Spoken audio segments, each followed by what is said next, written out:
La grande question que les constitutionnalistes se posent, c'est est-ce que cet état d'urgence doit être constitutionnalisé? Est-ce qu'il vaut mieux prévoir l'état d'urgence Mmh. et l'encadrer par des règles? Ou alors, au contraire, il ne faut pas le faire parce que le faire ainsi reviendrait à le normaliser? Les mots de la République. Dans le contexte actuel, nous avons décidé sur France Culture de vous offrir des définitions de termes par les meilleurs universitaires et experts. De la place, je suis en compagnie d'Eugénie Mériot. Bonjour, vous êtes politiste et juriste, maîtresse de conférences en droit public à l'université Paris 1 Panthéon-Sorbonne. On vous doit La dictature, une antithèse de la démocratie aux éditions du Cavalier Bleu. Le terme que vous allez nous définir, c'est état d'urgence. Oui, l'état d'urgence est le dérivé de et l'héritier de la dictature romaine, c'est-à-dire cette magistrature exceptionnelle qui permettait à la République romaine de désigner des consuls et de leur donner des pouvoirs exceptionnels pour une durée limitée, généralement de 6 mois, pour faire face à un péril exceptionnel et permettre ainsi de sauvegarder la République romaine. Et le libéralisme à partir du siècle des Lumières, s'est saisi de cette idée-là et en reprenant d'ailleurs des travaux, médiévaux, et de la Renaissance comme ceux de Machiavel, en érigeant l'état d'urgence comme garde-fou des libertés politiques et comme mal nécessaire au sein de la démocratie.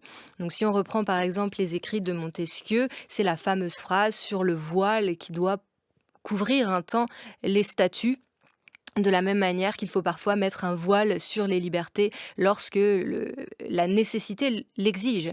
Et d'ailleurs, Montesquieu disait que c'était là une des grandes forces des Romains, qui avait permis aux Romains d'avoir une république aussi durable, c'était l'état d'urgence. Mais c'est aussi par l'état d'urgence que la République romaine a trouvé sa mort. Et c'est là le grand paradoxe de cette dictature romaine qui est notre état d'urgence aujourd'hui.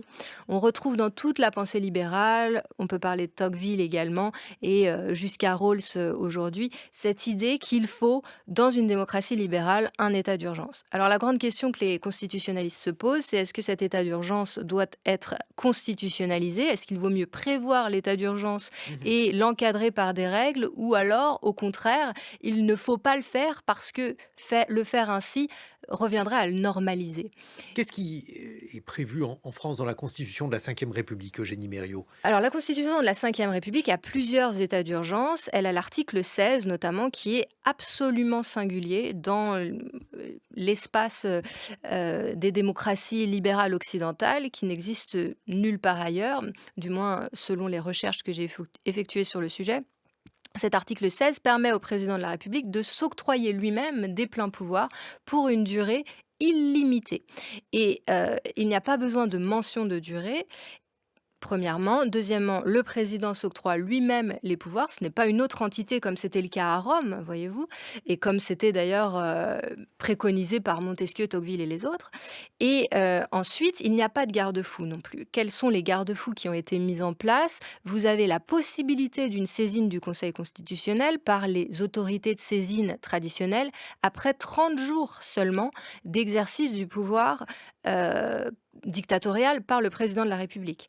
Et ce n'est qu'une saisine facultative. Ensuite, c'est au bout de 60 jours, soit 2 mois d'exercice des pleins pouvoirs, que vous avez une saisine possible par le Conseil constitutionnel lui-même.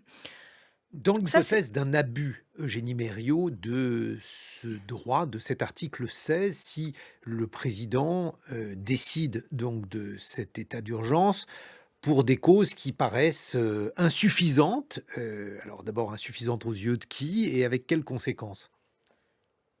quels sont les garde-fous? Il n'y en a pas. C'est-à-dire que c'est un pouvoir discrétionnaire qui, même après coup, ne peut pas être, justiciable de telle ou telle action juridique? Eh bien, justement, non.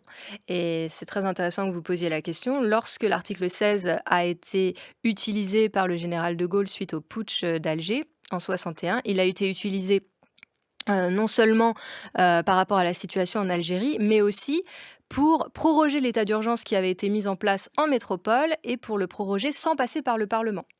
Ce qui nous permettra ensuite de parler de l'état d'urgence qui est un autre état d'urgence que nous avons, non pas dans notre constitution, mais dans notre, ordre juridique. Toujours est-il qu'à ce moment-là, le général de Gaulle a pris toute une série de mesures par ordonnance qui dérogeaient au droit commun, et notamment en matière pénale avec la création de tribunaux d'exception qui, heu, pouvaient prononcer la peine de mort sans appel, ce qui est en violation du droit international, qu'on appelle de jus cogens, c'est-à-dire le droit international qui s'impose à tous les États, quels qu'ils soient. Et ces décisions-là ne sont pas justiciables. La décision par le président de la République d'utiliser cet article 16 est ce qu'on appelle un acte de gouvernement, c'est-à-dire c'est une décision qui ne peut pas être contestée par un recours devant quelque juridiction que ce soit. Donc le seul garde-fou face à l'article 16, finalement, c'est le peuple français et le Parlement. Et dans ces conditions, est-ce que l'on peut, juger que finalement l'état de droit tient au bon vouloir, d'une personne? Eh bien, dans le cas de la constitution de la Ve République, oui, et c'est quelque chose d'absolument exceptionnel dans les démocraties libérales occidentales. Et en 2008, lorsque nous avons fait notre grande révision constitutionnelle, nous avons ajouté les garde-fous que je viens de mentionner, qui sont très limités sur la saisine du Conseil constitutionnel, mais il n'a pas été question de supprimer cet article 16. Est-ce que ça vous paraît abusif de ne pas l'avoir, supprimé? Est-ce que, de votre point de vue, Eugénie Mériot, l'idée qui consiste à rapprocher la Ve République d'un régime dictatorial, l'un des grands thèmes de la gauche, vous l'aviez expliqué dans un précédent mot de la République lorsque vous évoquiez le régime semi-présidentiel, eh bien, est-ce qu'on aurait dû supprimer l'article 16, le remanier? Le supprimer, très certainement, et à minima le remanier en distinguant l'autorité qui confère les pleins pouvoirs de celle qui l'exerce, comme c'est la tradition des états d'urgence depuis la Rome antique. Ce qui veut dire que le Parlement aurait pu décréter, par exemple, de l'état d'urgence? Normalement, ça devrait être au Parlement de conférer les pleins pouvoirs au président de la République si on remaniait l'article 16. Dans notre état d'urgence que vous venez de mentionner, c'est-à-dire l'état d'urgence institué par la loi du 3 avril 1955, donc qui n'est pas dans notre constitution, mais celle qui a été adoptée, adoptée pour faire face à la situation d'Algérie, mais sans décréter l'état de siège, donc hem, qui servait au gouvernement français pour ne pas avoir à octroyer la protection des conventions de Genève du droit international humanitaire aux Algériens à l'époque. Eh bien, cette loi-là de 1955, elle était au départ, décrétée par le Parlement et puis ensuite par une ordonnance en 1960, le général de Gaulle a changé l'autorité, qui décrète cet état d'urgence et l'a fait passer à l'exécutif. Mais au départ, dans la loi de 55, c'était le Parlement, comme, c'est la tradition dans les régimes parlementaires classiques, c'est le Parlement qui déclare l'état d'urgence. Or, en France, c'est également l'exécutif qui décrète en Conseil des ministres l'état d'urgence, même si ensuite il doit être prorogé par une loi. Et alors, juste pour conclure sur ce thème, et dans les autres dites démocraties, comment l'état d'urgence est-il proclamé aux États-Unis, par exemple, en Angleterre, qu'arrive-t-il? Alors, il n'y a pas à proprement parler d'état d'urgence, dans les modèles, britanniques et américains, qui sont des systèmes de common law, qui vont penser l'état d'urgence, selon d'autres modalités. C'est ce qu'on appelle la loi martiale. Et puis vous avez toute une série de déclinaisons, après les attentats du 11 septembre 2001. Donc après les attentats du 11 septembre, l'ONU a demandé, le Conseil de sécurité des Nations unies a demandé à l'ensemble des gouvernements de la planète de mettre en place des législations antiterroristes, ce que tous les États ont fait. Donc ce que nous avons aux États-Unis et au Royaume-Uni, ce sont des législations, spécifiques à l'antiterrorisme, qui viennent compléter un arsenal juridique, concernant, la loi martiale, par exemple. Mais nous n'avons pas, dans ces pays-là, d'état d'urgence, à proprement parler. Même si, le Royaume-Uni est l'un des grands inventeurs des législations d'exception. Si je peux juste faire un petit développement qui me paraît très important, l'état d'urgence a été pensé comme un outil de gouvernance coloniale. Ça a été le cas à partir des Lumières et ça a été le cas beaucoup après la Seconde Guerre mondiale. Pourquoi? Parce que à partir de la Seconde Guerre mondiale, nous avons un droit international qui se développe et notamment au profit des peuples colonisés.